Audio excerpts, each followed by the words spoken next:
Our subject for this little breakout panel is ticketing and future-proofing. I think we're in the world of ticketing, we're in an exciting era at the moment, or is it bewildering? There's an array of new technologies being presented that suggest they are going to be the future of ticketing. Traditionally, we're all used to our lovely little piece of paper that was our access control, and that was it. But new technologies now suggest that the ticket will be a bigger touch point in the relationship between a festival, its audience, the sponsors, and the vendors. And a lot of that could stem from these technologies, and claims are being made and tried, and indeed working very well. So we're here to consider the journey kind of from that traditional printed ticket or wristband to the new technology-enabled platforms, which may be RFID, maybe mobile phones, and looking at the opportunities and the challenges that this new functionality offers to you as festival organisers. So before we go any further, sorry, my name is Graham Brown, and I'm going to hopefully facilitate the conversation but not say too much, because we've got a fantastic panel of people here this afternoon with very applicable experiences to share with you all. So I'm going to invite them all to introduce themselves to you. Hi, I'm Alex Trenchard. I run the 10,000 capacity Standon Calling Festival in Hertfordshire. We were the first festival to go 100% cashless 2 years ago, using the GlowNet system that you all had yesterday at dinner. I'll talk a bit about why we did that, the positives and the negatives, and what our audience has felt about that shortly. Hi, I'm Mark for the Nationwide Caterers Association. We represent probably about a third of the mobile catering industry, the event catering industry. Obviously, the cashless payments to some degree have been around for a while, but this sort of new technology has sort of moved it on a little bit. But there have been some issues recently with one festival, and to be fair, it was just with the one festival, but it's raised a few issues that hopefully we can sort of work through today and find some solutions.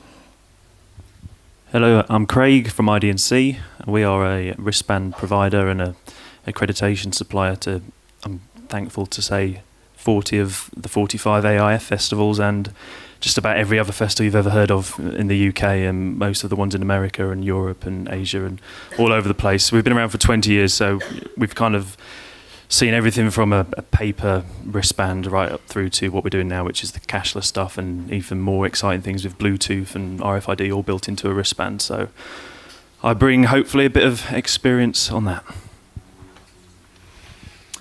Oh, hello. My name's Dick Sheppard. I'm freelance, and I organise steward teams at perimeter gates at various festivals.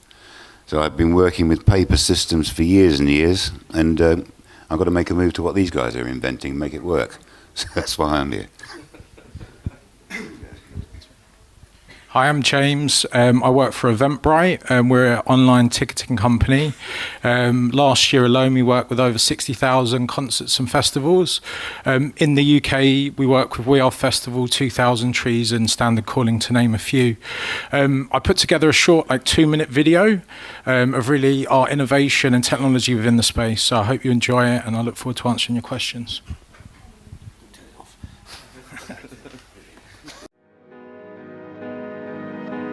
The whole Disco Donnie brand started in the mid-90s. The plan was just to get like-minded people together, throw a good party, and have a lot of fun.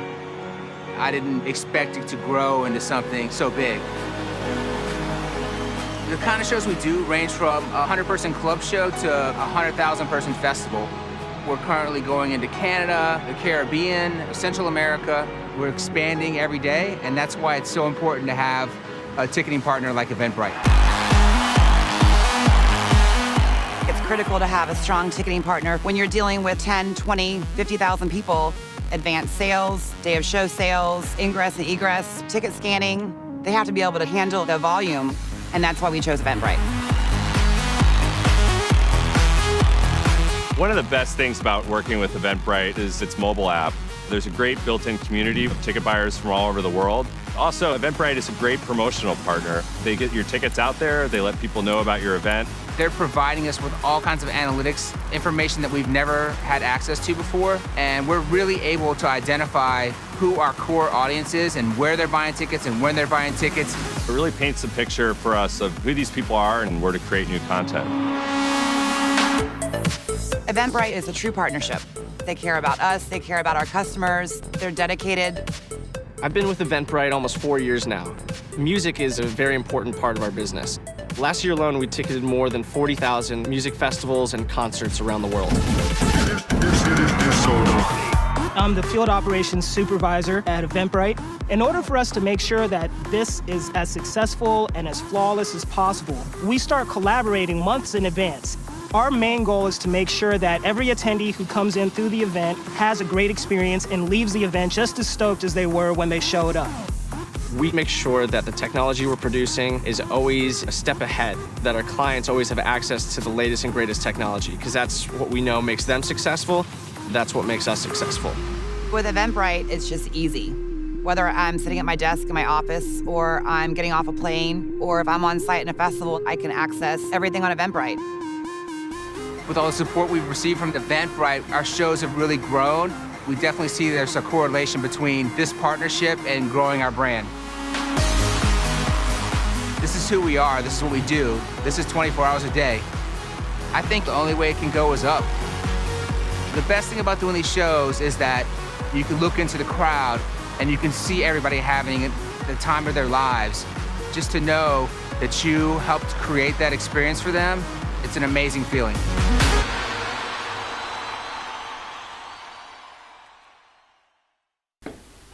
Thank you. So I think we're going to start off by talking a little bit about RFID and the introduction of RFID, clearly, which you've you've pioneered across the last 2 years, really.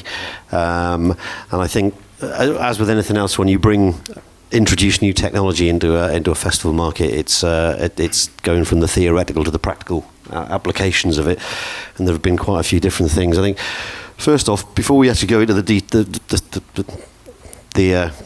real details, one of the things that we talked about, we had an idea of what we were going to talk about in the panel, and one of the things that came at the surface was that probably the UK is probably maybe 2 to 3 years behind the rest of the world potentially on that one thing.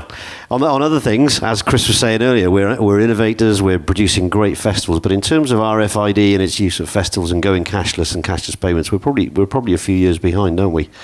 And Standon Calling being, as you say, one of the few who are still actually operating a truly cashless system. So maybe I could ask you what motivated you to go down that route, and what should other organisers what would help them make that decision? Okay. So 2 years ago, we decided to go 100% cashless at Standon. We were the first UK festival to do that in terms of 100%. And I'm not sure, I don't know how many have done so since, a few. The reason why we did that is because, firstly, we run our own bars at Standon Calling. So we wanted to dramatically cut the queues. We wanted to take cash out of the bars so that we could staff them with volunteers. So queues was the first one. The second point was it has dramatically given us complete visibility of all the money spent at the festival, including our bars, but also including including parts of the festival we hadn't traditionally seen, and that being food traders, non-food traders, which has meant that we've been able to price concession fees much more fairly. So we have a combination of a flat fee and then a percentage over a certain increment. The other reason is it's allowed us to find a little bit of extra margin at the bars. So historically, we would, you would sell a pint in 50p increments because of the change float issues. So, but what the RFID system allows us to do is sell at whatever price we want. So we can sell a pint £4.70, whereas other festivals tend to price at £4.50. Or this year I went to a festival that was selling a pint for £5, which I found, pretty extortionate. And then lastly, it's the data that we're able to access now has really helped our relationships with our sponsors. So this year, one of our sponsors was Sipsmith. They make gin and vodka, and they have a Pim's equivalent product called Summer Cup. And we are able to, we can find out what people were drinking before they were drinking a Summer Cup, what time they were drinking the Summer Cup, and potentially we could ask Glonet to tell us what they were drinking afterwards. So this kind of information is very interesting to our sponsors. And whilst we're a smaller festival, it allows us to compete with larger festivals in the market for sponsorship. Because whilst we may not have the numbers, we have the data that larger festivals potentially won't have. So it's enabled us to increase, to a certain extent, the amount of sponsorship that the festival receives. And then as far as the food and non-food concessions are concerned, where we have, it's probably increased our take in a fair way on what we were charging before, because everything is now reflective of what is spent at the festival, rather than a flat fee that is charged before the festival. So some interesting thoughts and reasons for doing it. Can I just ask a quick question here? In the room, how many organisers do we have? How many of you people are considering going cashless? Interesting. So we have this new technology available, and it's kind of all still a little bit scary. And are we going to do that, or do we want it, or actually we actively don't want it? So that's interesting. And as I said, I think from certainly Craig and I have been around Europe and looked overseas and at America, and they seem to be years ahead of us, don't they? It's and indeed the Southern Hemisphere, I believe, as well.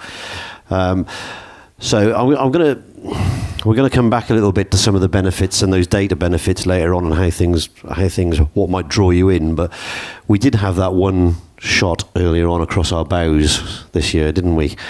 About the potential one massive potential danger of using the new technology. Would you like to take the mic and just voice your concerns as an association? Yeah, of course. I'll probably try not to mention the festival. That might be the best way. You all know, but I don't need to mention it. Okay, there's a festival called Galtres on the August bank holiday. There's no longer a festival called Galtres. It ran on an RFID system that was run by Glonet, and the traders were working on a 80-20 split, so the festival kept 20%. The traders got 80% of the cash that they took back. Over the course of the festival, I believe the traders got daily reports on what their takings were. Yep. So they knew what was coming, or they thought they knew what was coming. And then after the festival, they received notification about 2 weeks later saying that they would not be receiving their money. We believe it was definitely £125,000 that disappeared, basically. It probably significantly more than that when you add in other traders. But just on the food, 125 to 150 grand, we think, was spent by the festival when in fact it was the traders' money. I think that's probably the best way of putting it. So the question that we kind of tossed around earlier a little bit was to be asked possibly is AIF and remind me of yours association, NCASS, sorry, the National Caterers, of course, NCASS. Is a discussion to be had potentially between the two associations about a kind of a best practice? What protection can festival organisers provide to vendors and caterers? What needs to be put in place, especially if new technology means that these caterers now aren't getting their cash on a daily basis? It's a big leap of trust, isn't it? That you're going to carry on providing your service to the festival's customers, providing the food, but at the end of the day, you're not taking the cash on an ongoing basis. So I don't know what you'd like to see happen in terms of a best practice to protect your members, because you have the AIF in front of you. Well, I think the question is really, at what point do the festival owners owe that other 80%? And we don't really think they do. Ideally, we'd like to see traders paid on a daily basis, and we'd also like it to come from a separate bank account that isn't directly controlled by the organiser. That obviously will have its own issues, but we think it's the fairest way to do it for everyone involved. We, as an association, we like percentages. We think that's the way to go. It's fairest for everyone involved. It doesn't mean traders have to dish out thousands and thousands of pounds at Christmas to work at festivals in July, August, September. There are definitely benefits to it, but we need to find a way that will restore faith, because one of the problems that we have at the moment is that a lot of traders will be reticent to work under these conditions until we have systems in place to protect everyone, the traders and the organisers.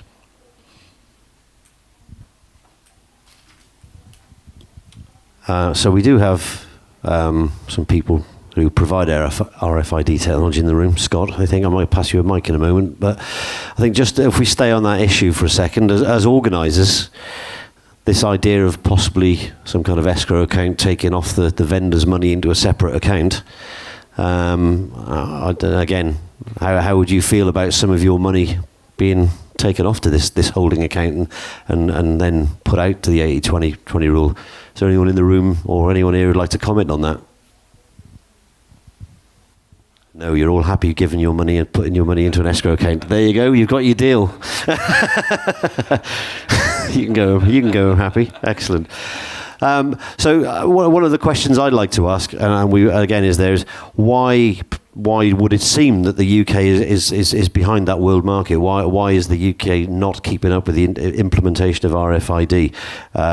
And the suggestions that UK organisations maybe don't trust it, maybe their audiences don't trust it, or is it because we've had some failures in the UK where it hasn't worked? What's your view on that? I think it's more the bar operators tend not to like it or haven't been completely taken it on board. So in our case, the reason we've jumped into it is because we run our own bars at Standon Calling. And I did a panel last year and Peppermint were on it, and Peppermint still had concerns about the technology, and that they have their existing I don't know what their view is currently, but they have their existing sort of setup of processes which would have to be completely changed, and so they haven't quite jumped into that yet. I don't know if Glownote would like to comment on that, but from my perspective, I think it's more to do with the fact that we have more bar operators here, third-party bar operators, whereas in the case of Scott, who set up Glownote, Scott runs a festival in New Zealand called Rhythm and Vines, and Rhythm and Vines run your own bars, or you have a bar company which is closely interlinked with the festival. It's an independent company. Can we get a microphone down here for Scott, please? Thanks. So, I think I've looked into this, the RFID. I've done a bit of work with Intellytics, with RVS. So IVS has sort of seen that potentially the claim is obviously reduced queues, which you've experienced, so faster turnaround time, potentially increased bar sales because the queues are less and people can spend it more easily than going around. I think there are obviously benefits potentially in security and things like that we can talk about later on. But so why is your technology not being taken on by more AIF members, do you feel? Yeah. Okay. So this is Scott. Are we on? Can you hear me? No. Nope. Yes. Okay. Hello. Why it's not adopted here? I mean, the industry here has been quite entrenched for some time. As Alex saying, there are people, a lot of businesses making a lot of money, doing a lot of things, and it's not necessarily a new thing. So it involves change, and no one likes change, particularly if you are currently, or you don't have to innovate or don't have to change. What is happening is, with all the competition in the market, there are groups that are realizing they need to innovate, move ahead, be different, and they are the early adopters coming across. Other markets like the US, Asia, Eastern Europe, that the whole festival industry is new, and it's moving quickly to a new form is easy to adopt. If you look at the Dutch market, there are over 700 festivals in Holland, and they're over 90% cashless. They're all tokens. The UK is stuck with their cash. Yeah, Craig, I mean, you can bring an international perspective to this, because we apparently we have a room full of people who are afraid of change and don't trust this technology. Well, just to give some stats, and it sounds like we're just blowing our own trumpet here, but we sold 4 million RFID wristbands this year outside of the UK. The numbers. How many in the UK? I mean, in the UK, a lot less. A lot less. You know, and we would obviously love every festival to use an RFID wristband, because it's 3 times the cost of a normal wristband.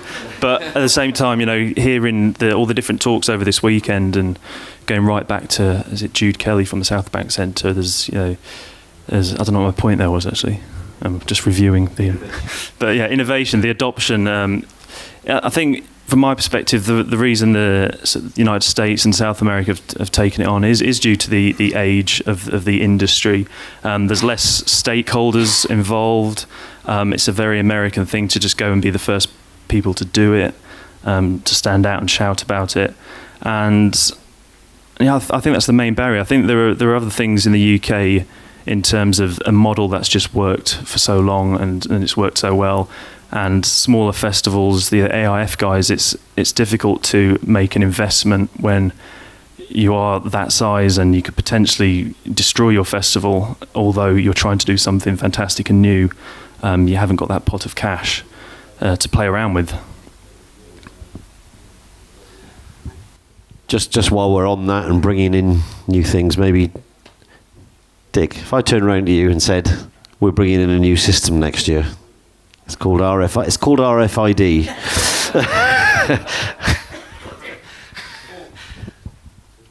I don't know. I mean, I'm up for this sort of stuff, but to be honest, paper tickets have been around for years. Everyone understands the problems with them. But you can use them for vehicles, you can use them for people. And if the power goes down, if your gazebo blows away and you're stood in a field with a market bag and an umbrella, you can still work. You can still test tickets. You can still get people in. It's very hard to break away from that. It needs to be, I mean, the various systems at the moment that are kind of like Betamax and VCR type systems that are coming in that are competing, but none of them really work, and they're not as easy as paper, just not as easy as paper. You need to be on that level or better to get people to adopt them. And this is perimeter entry. That's all my only interest. I'm not interested in bars. All the other things that happen inside. And I think you're confusing two things here. Perimeter empty is a thing on its own. It needs to be fast and accurate and flexible. And when you get inside, buy something else to do something else with. But the perimeter is the thing on its own. Let's take it out of this conversation, really. I'm not going to do that. Sorry, Dick. I'll tell you what. I am going to bring Scott back in, and this is where I think potentially the industry, this RFID industry at the moment is potentially misunderstood, hasn't sold itself properly, is not got across or not proven what it can do. Now, my understanding is, and we were at an event in Scotland where one chip given to 4 sponsors, different access areas, different price structures, did lots of things, didn't it? They're talking about the Ryder Cup, and each sponsor had a different area with access control. Some had money on for the VIPs, some didn't. But it was all the same looking chip that went out to different people. So potentially you could have an RFID chip. But I think why have GlowNet and Intellytics and all of you guys, why are you so bad at selling yourself to the UK market? Well, that's a different question. I want to just address with Dick. The saying that the perimeter and all that is a completely separate entity. I mean, I understand when we put events together, we love a silo mentality, and that's how we do things. But at the end of the day, it's the same customer, and we're looking after that same welfare of the customer and that customer experience. I think. But what Dick's talking about is artists and staff and supplier vehicles turning up. Yeah, speed of entry. But one of your points is very valid. Is that it's differentiation between RFID and networks. because you're absolutely right. We work in very wild environments and the like, and it has to work the whole time. So nothing beats a piece of paper if it's in front of you, or a token, or cash effectively at a bar. If you're at selling hot dogs, take the money, sell the hot dog. So it has to work at all the time. So, but there's an issue in how we communicate of, people assume RFID is computer networks, and they associate it with their phone, and phones don't work in festivals and things like that. And they're paranoid because when it goes wrong at absolutely the wrong time. So your gates have to work all times and all things, and so what you can't be dependent on is anything outside of your control, and that can often be networks. So I'm just going to be devil's advocate here, because I like being devil's advocate, Alex. So one of the points of RFID is it reduces queues at bars. Absolutely. Yeah. And That doesn't affect Dick at all. Do you want to relay your perimeter queuing experience? Yeah, so we've the GlowNet system has helped us dramatically cut the queues at the bars, but it's also created a problem where we didn't have a problem before, which is that when the audience arrives, when you wristband them, you then go through a process whereby you are effectively registering that person against their wristband. So if they lost their wristband, they could get their money back. You'd know who they were.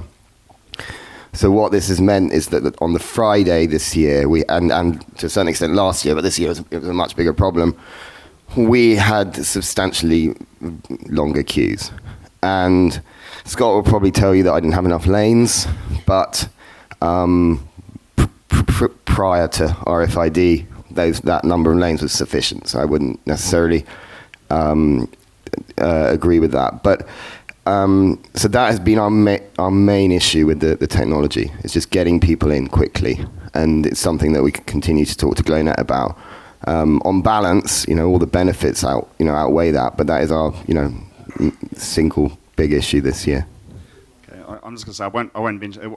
We're not picking on you, Scott. I'm sorry. Just so that, is there anyone here from Park Life? Oh, I saw John earlier, and they that wasn't a GlowNet system, and they also had horrendous entry problems on the first day. Now, I think they used a mobile scanning thing, and their mobile scanning network went down. That's the challenge that technology has to overcome.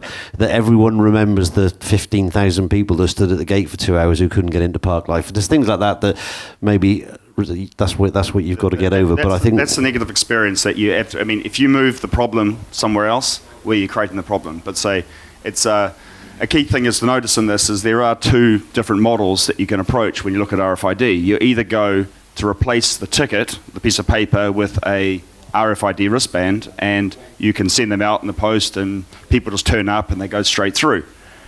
Or you have to go for like the airline model, which we implemented at Standon, is we actually want to know who that person is. If you don't necessarily mind who the attendee is and you only want one person per ticket, well, there's no point registering them, but then you lose all those benefits of data. So you have to understand what you're trying to achieve and then adapt and evolve it. And if you're going to move the problem, well, you need to make sure you implement to make that happen. But a wristband can be as simply as a smarter ticket, harder to copy, and works effectively in your gates, and you can put I think what you've stood into there is where we're going to take this conversation next, kind of, and I think it's because there's no point in putting yourself through the pain of embracing new technologies and undoubtedly the teething problems that will bring unless there are benefits. And I think you touched on it in your video there a little bit, that the ticket now is more than an entrance ticket. It's about advanced communications, and it's about on-site potential social media interaction, and it's about having data to talk with commercial relationships with partners later on. Maybe you could bring in a little bit about how technology can help you build those relationships. Sure. I just wanted to say, in regards to RFID, Eventbrite can integrate with any of the providers out there. But if you don't really need to do that, if you're not going cashless and you're really looking more of access control, we absolutely can just handle that via our own system. So we have e-ticketing, mobile ticketing, and a really fast and secure entry management system. You've got to read that. Okay, sorry. It's a public service announcement. Who owns a blue? Who owns a blue Toyota registration B621BBX? Blue Toyota, anyone? No, not in this room. Sorry, buddy. Okay, yeah. Sorry. Okay. Sorry. It's okay. Do you think they were offering you a blue Toyota? Yeah, I didn't know what it was. So yeah, I was just saying that you don't necessarily have to go down the RFID route unless you're really thinking cashless, in my own opinion. In regards to us, what I think is important for festival organisers is really mobile and making sure that you have a really smart system to handle that now. So 75% of traffic from Facebook and Twitter is via mobile. So if you think about it, if you're like pre-marketing your event on all of those social channels, a lot of people are going to be viewing your event on social media via mobile. So you need to have a really smart mobile optimized page so that people can easily buy the ticket, easily share it on social media as well. These are ways that we can help, ultimately sell more tickets for the festival as well. That's all. I think again, there's probably no one in the room now who's running an event who's not very engaged in social media. I'm guessing so. But building platforms that interact smartly with social media for ticket marketing is a different science altogether, isn't it? Yeah. Okay. Can I ask a question about that? Because we have a ticket agency who does that. It's just now. Take the microphone, Sarah. Take the microphone. Share your question with the audience. Hi there. Just asking about the social media ticketing side of things on social media. We have that for ticketing agencies that we use, and it's just a tab which is like an online shop. What would you guys do differently? It's more of a mobile optimized, so it's 2 steps. What I'd probably say to everyone in there, probably raise their hands for your own festival. Have you tried buying a ticket to your own festival? I have, yeah. Okay, and what was the experience like? If it was a good, well, that's because you're using us. But I thought it was very well priced.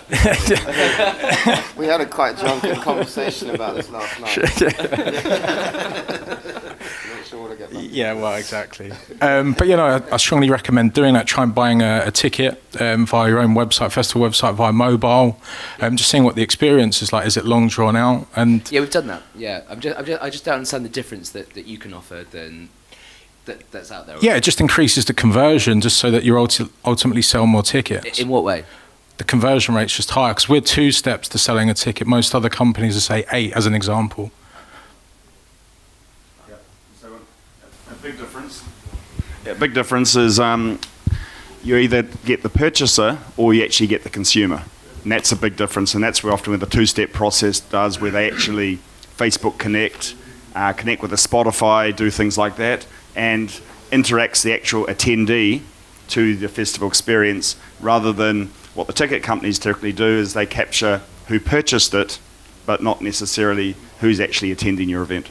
And for us as the guys running the RFID, right, and helping you make it easy for people who actually come to your event, and making it easy to cut the queues and do the barcode, that give the person all the access to the areas and things and vouchers he should have to. We care about the person coming, not the number of products which were purchased. Okay. In terms of ticketing SKUs, Yeah. I think for us, we have like a 2% of people buy tickets through Facebook. I'm talking about Facebook. Hi, my name's Kim Owens, and I am with Caffeine Buzz, and I'm working on a research project called the Connected Festival, and I've spoken with Craig, and I've actually interviewed Martina from Eventbrite and talking to GlowNet about all of these different solutions. And one of the things that still permeates the challenges is the Wi-Fi networks. The installation of the backhaul, the cost for implementation, and also the decision about providing consumer-facing Wi-Fi. If you can talk about that. Yeah, I think Rob DeBrank mentioned that this morning, didn't he? And I think his approach was, I'd rather not have mobile phones on my site. He's an He's anti-technology. So on the way into the festival, on the ticket selling experience, then mobile phone interaction is absolutely essential, is what you're saying. But once we reach the festival site, sounds like we don't want mobiles on site, and that's maybe where something else comes in. But who would like to take this thing about it? The question of is probably best back to you again, Alex. What do you think about paying money to get wireless onto your festival, or would you rather not have it there? I think we spend the whole year creating these amazing festivals. I'd rather people were looking at the festival than looking at their phone. And I think, but if people, it is what.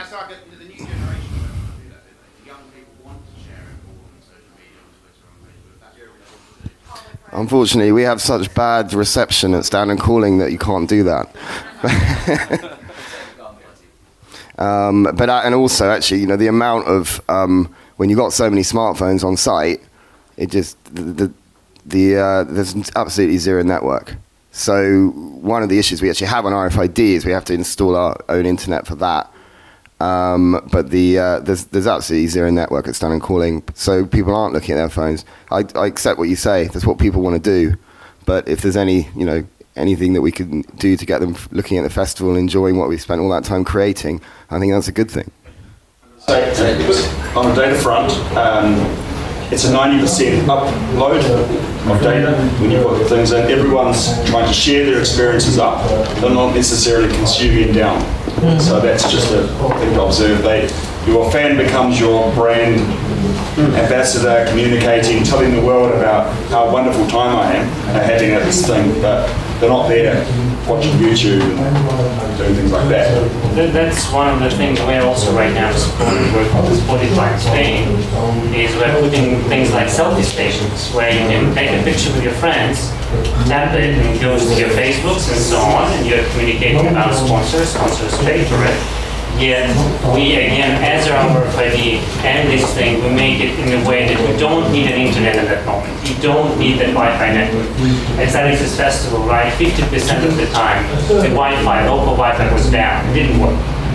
So you have to, and also, as Alex says, you don't want people looking at their phones. So we're looking, can you install something different which will allow people still to share, still to follow this instinct that they have with saying, yet they do not need to pull their phone, potentially lose it, look at it, not at the amazing benefit. So you're saying create new features that incorporate the technology, allow them to do it without necessarily getting their smartphone out and need a... Yeah. But we're talking about the future, right? So in 5 years' time, the network coverage is going to be immensely better. You will be able to get coverage at Standon. It's never going to be as good as you get in your house. Never going to be as good, but we're not talking. It's going to be good enough for 3G. Well, we're going to be like South Korea has 5G. It's Secret Garden Party. I can't get 2G.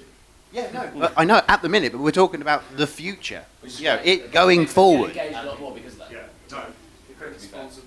We've got a question at the back there. There's a hand been patiently waving, because I wonder if we can get a microphone back there. There's a microphone coming your way. Have you inquired about having specific consumer-facing Wi-Fi networks at the festival? And is it prohibitively expensive at the moment? Is that the biggest issue stopping you? If it's going to be good enough, if it's going to be fit for purpose, for us it's expensive. I'm not convinced that the return I'd get from it in terms of increased sharing about our brand would be worth the very high costs for us. How much? I'll have to check. I just remember when we looked at it, seemed too high. Yeah. But you consider that actually draws people to sponsors areas, and you put forward sponsors and therefore have them pay for that. Yes. Yeah. This is the model of the big, we're independents, but what the big guys are doing, they've given up on the idea of blanket festival Wi-Fi. It's just too expensive. It's going into the concept of hotspots. So certain areas, you get the Wi-Fi, sponsor zones are a fantastic one, different areas. But blanket coverage, it's not worth the money. So we're looking at. I'll come to you. Do you want? Have you got a comment on that? Separate question. Hold that thought for a second, because while we're going into the future benefits kind of thing, one of the other things that you mentioned that you felt as having brought in RFID was the improved security for your audience and your on site. So again, it's about creating a better audience experience. Do you want to maybe share why that was so? So in 3 years ago, we had a spate of tent thefts. We had 62 tent thefts, which doesn't sound a lot, but those are only the ones that were reported. The police said that they estimated there were about 102 crimes associated with the EasyJet gang that flew into Stansted and then drove to the festival, hit us on the Friday night when everyone had money in their tents or on their person.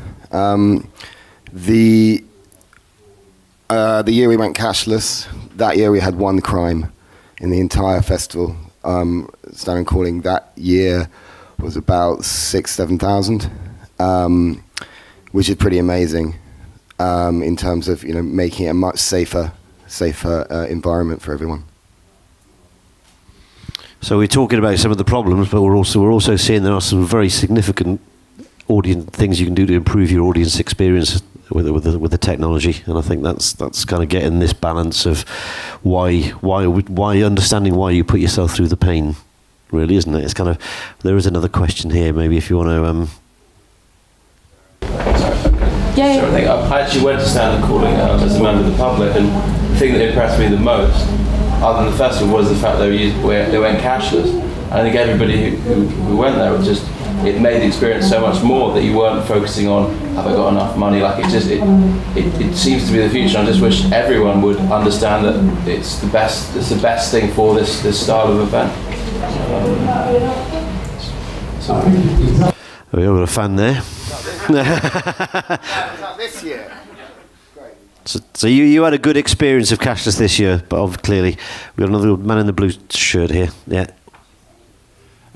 Yeah, well, I can definitely see the benefits of RFID in terms of, obviously speeding up the queues at the bars and, being able to do different levels of access on RFID. I think, where it falls down is obviously where, if you run out of money over the weekend and then you need to use your phone to charge it up, and if you can't get phone signal, blah, blah, blah, blah, blah. I think, at the moment, there isn't one solution that is all things to all men. Like, we're not there yet. But I was just wondering what the panel thought about other sort of mobile solutions, things like Apple Pay, how that might disrupt the festival market, if at all. What Apple Pay, say something like that, or Passbook and things like that. Not necessarily just Apple products. What your thoughts might be on how those could be applied to a festival environment. Okay, so yeah, we've had Samsung, we've had Apple. Do you want to take that one and talk about maybe how these your closest link to phone brands? I think probably the phone brands coming in with the pay solutions on site. What are your thoughts? So yeah, we integrate with Apple's Passbook, and I guess we'd be able to integrate with any other payment options that they have. So that wouldn't be an issue if it's the kind of consumer choice. We'd definitely easily integrate with that solution.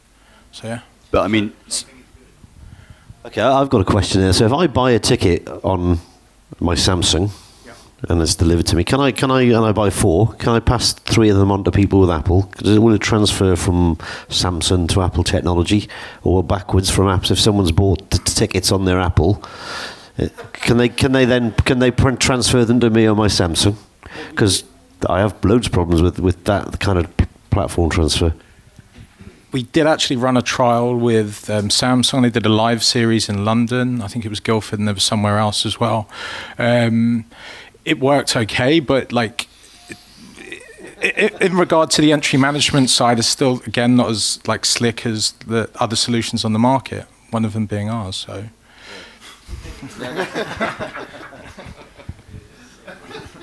So mobile phone technology. Do you have a view on mobile phone technology?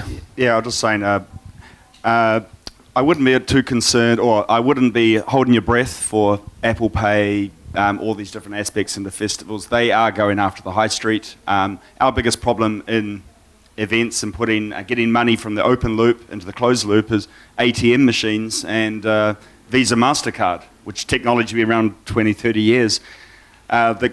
We can't get the networks to get enough money on site. You experienced that yesterday, all of you.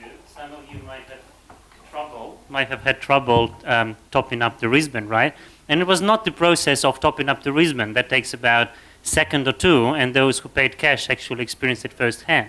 The slowest part was charging the Visa card, and out of 3 machines of one of the big bank, that was the slowest and the most unreliable part of it. So the question is, how do we get rid of it, if possible, with online top-ups, which were also available here and used by some people.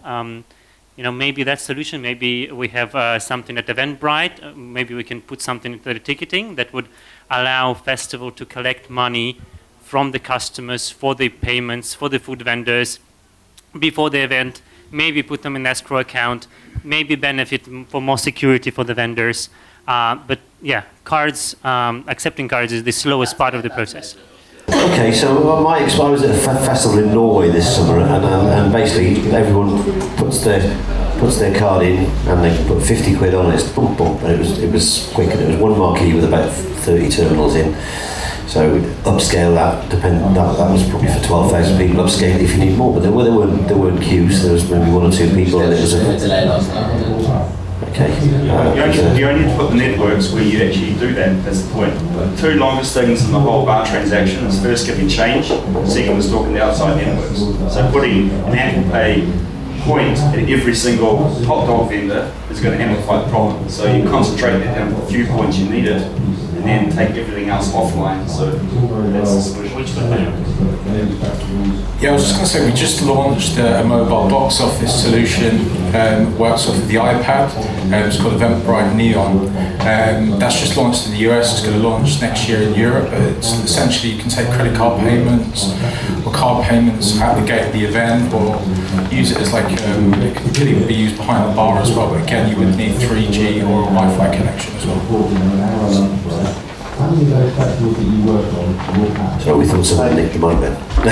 So just to come back on the previous point of integration with existing contactless payment Visa technologies, probably the biggest thing in the UK that's a closed loop system is Oyster cards on transport. That was entirely closed loop. They've just gone to also accepting contactless payment from Visa and MasterCard. And is that not potentially the future of this industry as well, where we'll see perhaps a cashless RFID wristband system that's also possible to use standard contactless payment cards at bars? I think that's that challenge of going open loop on a festival site. At the moment, the closed loop is a far better solution, because when you're in a city centre, that's fine. Like London, that's easy to put an open loop in to the underground or into retail, but to put an open loop into a field in the middle of wherever is really not going to happen. So you have to look at closed loop alternatives. But I think that it'll come because of the technology will get rolled out to mobile vendors for this kind of acceptance of contactless payment, and it'll be hard for events to maintain a monopoly on. No, so you're absolutely right, but the CEO of Barclays with their BPay ban, which that's been in it's going to be very relevant to 2020, the closed loop and the open loop. But yes, people forget that Oyster card is actually a closed loop, and after all that experience, we can now open loop, and that's what you're suggesting is exactly where the technology is going. But so in another 10 years, as basically right now we're in the very advanced stage, and it's only now that in the middle of London they went open loop. That's exactly what's probably going to happen to events. It will probably take more time, given that it's harder to install in the field. Such coverage. It's going to happen, but give it another 10 years, and then you will see it happening. Just to bring us back to the panel a little bit, I agree with what Scott was saying about connected zones, and that being the way forward. People can therefore choose to engage or not with that. I can see the sense in that. My question is really for Alex, but also every promoter in the room. Really, we hear a lot about the data benefits of these systems. You know, they enable promoters to experiment with dynamic pricing and, you know, see how audiences move around sites and things like that. And that all sounds great if responsibly implemented, but how high is that on your list of priorities as a promoter, those data benefits? And does that outweigh the kind of immediate kind of impact on the customer experience and the convenience? Which is more important to you?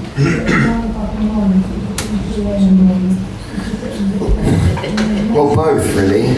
I mean, it's this is about, from my perspective, is about maximising returns so that in a very competitive market, that Standon Calling has a chance of surviving, you know, and then making a profit. So, really, from my perspective, it's about convenience first for the audience. So it's about them not having to queue at the bar. It's about being able to get a drink as quick as possible. And then secondarily, it also the additional benefit is it does give us the data. So we get both of them together, and it's and both of which are help, you know, increase revenues for the festival. And so have you experimented with dynamic pricing successfully? So I mean, we have not done that this year. We were looking at moving some of our bar prices up and down during the festival, and it's something that we decided not to do. But for example, you know, if you've got a load of tequila and it's not selling, you could, you know, drop the price. It means you can do offers at certain times, that kind of thing. That would be sort of the next step for us. Got a microphone back there, or we just Sorry. Question for Alex. Cash when and how So we had to create a whole new sort of layer within the festival. We created a top-up station staffed by our people, and all of the cash goes through the top-up station in cash or in card, and then that is we have a rat run, security rat run, where that then goes to CAP's office. But there were sort of additional costs that we have now got really good at. We've now found a solution for delivering that we had to basically, because no one had done it before in this market, that we had to create ourselves.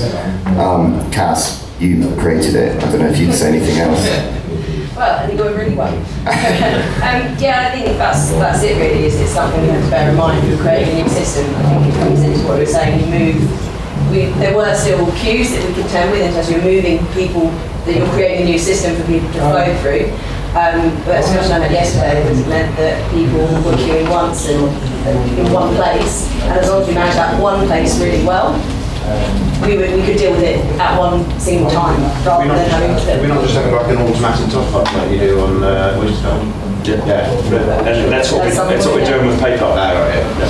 But for us at the festival, it was for people to come, and when they arrived, they were instructed to go down to the top-up station, pick signage, and managed by a team directing people to the right section, card section, cash-only section, and making it clear what the process is. Because it was new for some people. This year it wasn't a new experience for someone because it was repeat myself from last year. But there is a lot of managing communication and flow of people through that. It definitely is a new experience. Yeah, I'd recommend if you want to do it. Yeah, very good. If you don't mind me commenting, right? So we had an amazing experience in working with Cass and Bennett for specifically these top-up part of things where people who do have cash or card and want to put some more money for the whole weekend do that. They pretty much run it all by themselves, and so the festival team was very efficient, very accurate. All the cash was reconciled, and everything was done with our minimal involvement. We just gave them the tools, which would be convenient to do that.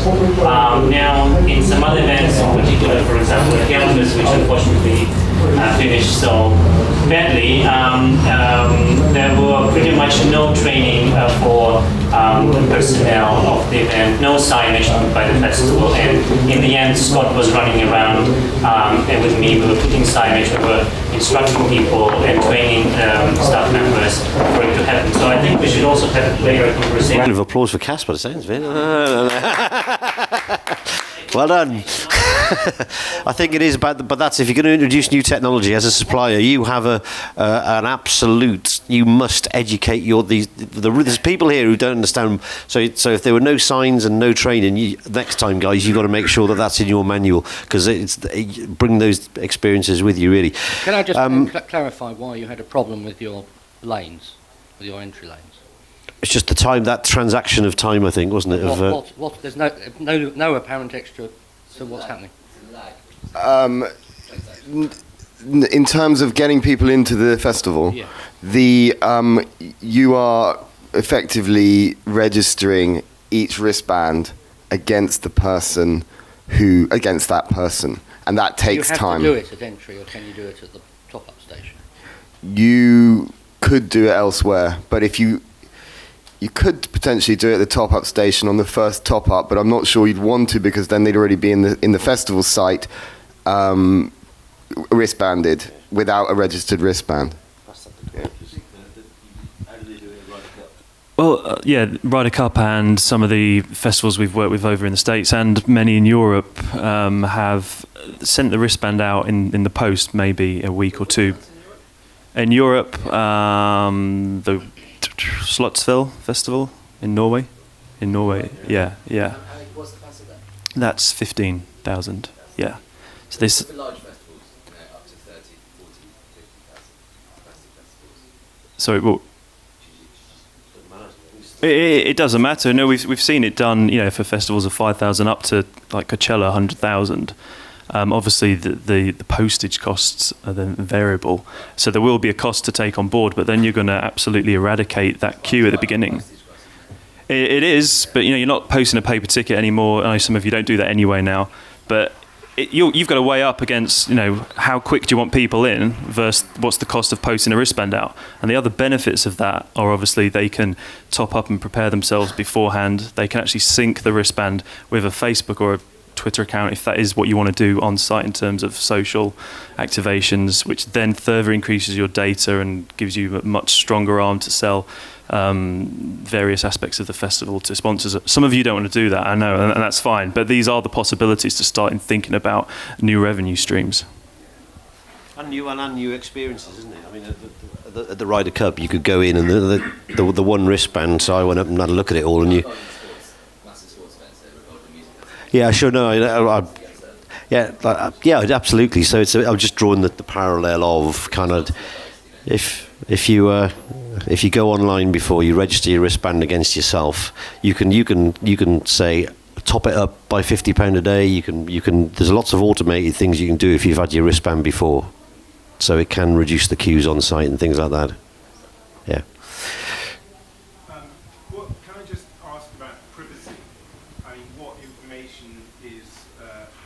How closely is the information tied to the identity of the ticket holder or the wristband holder? What do you do with that information? I can see that you have a lot of data which in aggregate could be incredibly useful in increasing sponsorship. And frankly, from my point of view, that's the main benefit I've heard so far, although managing concessions would be useful too. But I'm very concerned, and I think our festival goers would be very concerned about the privacy implications. Okay, who wants to take the question on data is the question then? Do you think we should maybe pass that to Scott? Yeah, that's the... There you go.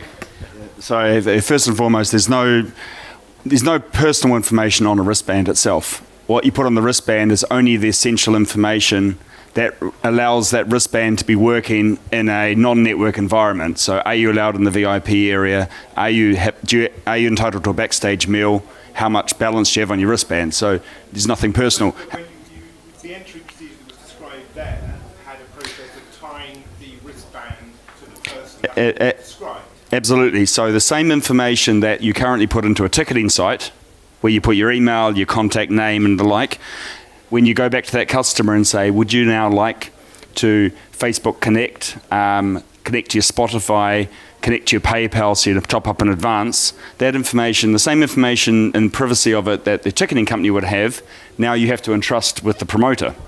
So you're all promoters, and so end of the day, it comes back to do your customers trust you with their information? Now you've got much richer information. You can actually say which people don't drink any alcohol at all or anything like that. How sensitive is that information? But when you say which people, I mean, you as either can or can't tie it to what read the festival promoter. You'd be able to know that. It's always your data as the festival promoter. It's your data, yes. So. Pints of tequila and a packet of condoms Yeah. or something, I mean, then you'd know. Absolutely. So as a promoter. Yeah. So what it's doing is linking your personal information that you've had through the ticketing, your address, your contact information, and the like, to any behaviour thing that you've captured from them, and you link the two, but the information belongs to the promoter. Now, one would hope that the promoter then doesn't go and sell that or things like that, because then you'd upset your relationship with your customer. But the key thing for data. You guys won't sell it. No, we don't. Absolutely not. What we can do is we look across and we can say we can suggest you put your Red Bull vodka up, because we know Red Bull vodka can sell more in that market to certain demographics. But we're not too interested in what John or Jill did. Now, but a key thing for data, and the important thing is you've got to give the customer the choice, the ability to opt out, and tell them what you're doing with it. It's about communication at the end of the day. How can they opt out if you can identify this wristband as having fraud? If you come to my festival in New Zealand, 30,000 people, in the terms and conditions, I can use your photo for my poster campaign for marketing for the next 5 years, and that is your choice in coming to the festival. Yes, absolutely. And your privacy rights when you come to a festival, if you actually read the terms and conditions, they can do anything they like with you. And that's what the benefit. But we hopefully trust the promoters aren't going to be so that. But the key thing is if you actually offer something to the customer, they would willingly give you a lot of things. The whole opt-in, Facebook Connect, what do I get out of it? A chance to win something. And most cases, especially the youth, really are free with their data. But you really do cause a problem if you don't give people choice and you abuse that. Social media will eat you alive. So data is a very big thing, but we don't look to commercialize it and sell it on personal information as such. But So it's secure the data that. it's as secure as any of the ticketing companies you're currently using. So it's locked. Like, you don't sell it on in any way. No, we don't. No, we don't. And we are providing tools to promoters. Like we don't touch the money. What it does is allows you to take control of your customer, your money, your data, and all those things. If you know how to monetize and be a smarter operator because you now have the data and know who your customers are and the like, that if you don't, you best outsource it to the ticketing people and things. Also, like individual data, like Jack and Jill's, in what they drink, isn't that important. You want to know the big figures, as in 50,000 people are drinking Red Bull. That's the interesting thing. But what you're drinking isn't particularly interesting. But on the data thing, so one case I took with Alex is we had a mother with a 16-year-old girl who was completely off her face. Police officers pointing at him, your bars intoxicated my little darling, my angel here. With the data, he could show that he did not serve one alcoholic drink to that daughter. Police stepped away and said it's not our issue now. But this is where he also comes down to liability, and when people end up in detox and things like that, sometimes having information or having a system to manage can also be very help you a lot as far as liability and understanding your event. Because if you're saying, I don't know, I have no systems to control, sometimes it doesn't look good in bad situations. It actually really helped with underage drinking, because if you're under 18, you basically can't buy alcohol with your wristband, which gets the police off our back. So we weren't getting any spot checks at the bar. We had less spot checks at the bars, that kind of stuff. All right. In terms of data, supermarket loyalty cards are very similar in the way that they follow buying patterns and behaviours, and it's analysed quite sort of scrutinised very much. What I was going to ask is, if people are topping up their cards in advance or their wristbands in advance, what's the system if they've topped it up too much and they want their money back? And what does that? How does that impact on the actual sort of attendee to the festival? Does that cause queues on the way out, or how does that work? So we haven't done advanced top up yet. We'd be interested in doing advanced top up, but in terms of when people are leaving, they go back to the top up station, and then they get their money back, and they can get their money back in cash, or they can get their money back in card. But what we did this year, which worked really well, was that when people went up to the top up station, they said, "Can I have my money back?" And we said, "Do you want to put that money towards a ticket for 2015?" And so they were able to part buy tickets for the next year, which worked really well. So we actually sold tickets for the next year while on site at 2014. We sold tickets for 2015, just because you have the opportunity to ask. You know.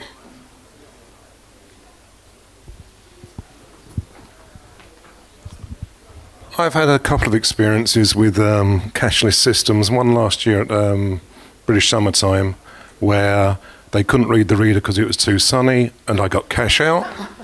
So, I mean, the key thing is to have your processes working, because if your processes are crap, you can throw as much technology as you like, it won't work. Secondly, last night, where I queued for Christ knows how long to get a beer. It took 10 seconds for the transaction to complete, because the processes were poor. And finally, when I got my money back today, it wasn't on my card, it was given to me in cash. So I think processes have to work properly, or it's never going to work. It's the same as any IT infrastructure you put in place. You're only as strong as your weakest process. And I think anyone thinking of it needs to take that into consideration, because otherwise you're no better off. Yeah, I completely agree with that. We had to do a lot of work about creating those processes. We had to create a whole new level of management in and around the top-up station. And if we hadn't got that right, it would have been more like your experience potentially at the other festival that you went to.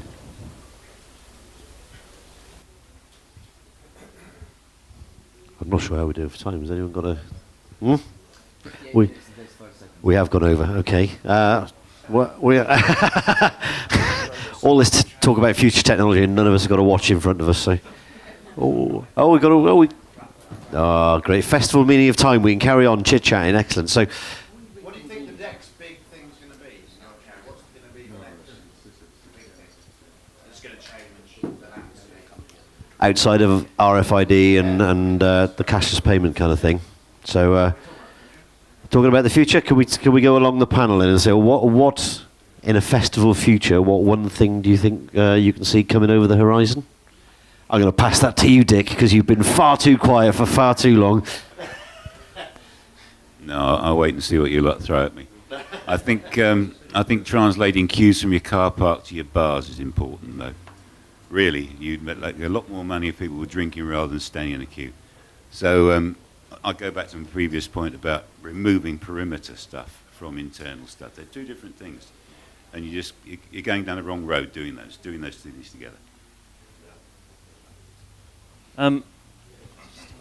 I would say this, but I do think the future is just a better understanding, and all the issues we've talked about today and the things we'll continue to talk about, I think the future is just solving all those problems and becoming very robust with technology that is here to stay, and we're just sort of scratching the surface at the moment, and everyone needs to integrate with all the different people involved, from Wi-Fi to the promoter, to the bars, to the guys who make the wristbands, the guys who process the data, the sponsors.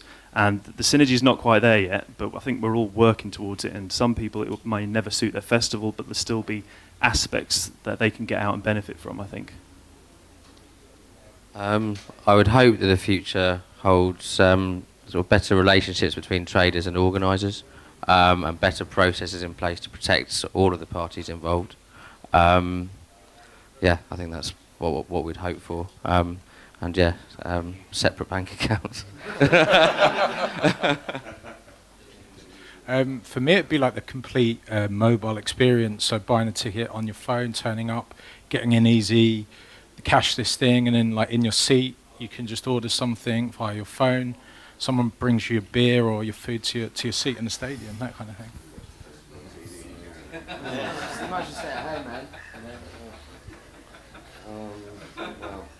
I think for me really, it's anything that all of this coming together, so you get your audience into your festival as smoothly as possible, so don't have to queue at the bar, so they can spend as much time as possible enjoying the festival, which is why they're there in the first place, and taking away, basically making the whole experience more convenient. So where technology delivers that it's great. Where it doesn't deliver that, it sort of gets in the way. So, yeah. Thanks. Well, I think it's hopefully you find this an interesting panel. It's been great having you up here as the sort of the innovative organizer who's dipped into and tried this new technology. And I think what's come across to me is sort of is this kind of thing of looking for how you can use technology for a better experience for yourself as an organizer, for your audience, and looking at all the benefits of it. And I think it's kind of, and then working around the potential problems. And clearly, as the world moves forward, we've talked about people who've talked about store cards, we've talked about Oyster cards, we've talked about cashless payments around the outside part of the world, the rest of the world, how mobile phones, how younger generations are linked in permanently social media. So the future audiences of festivals are used to cashless, they're used to mobiles, they're used to technology in their everyday lives. How much you want to bring that into the festival experience, how you want to translate it for their better experience, for your better experience, to make more money at bars, to improve vendor security, whatever it is, to improve the security of your audience and reduce crime from 65 to 1 incidence. Things like that are real tangible benefits that you didn't necessarily see when you were thinking about your bar queues. And I think it's as a festival community, it would be irresponsible not to look at technology. It'd be irresponsible just to say, hey, chuck it in and let's do it, because you've all got very different festivals to create different experiences for your audiences. So I think it is an exciting future landscape with new technologies used in different ways that suit each festival, and that's what I've seen out of today, I think. So thank you very much for our panel. Thank you much for the audience. Thank you.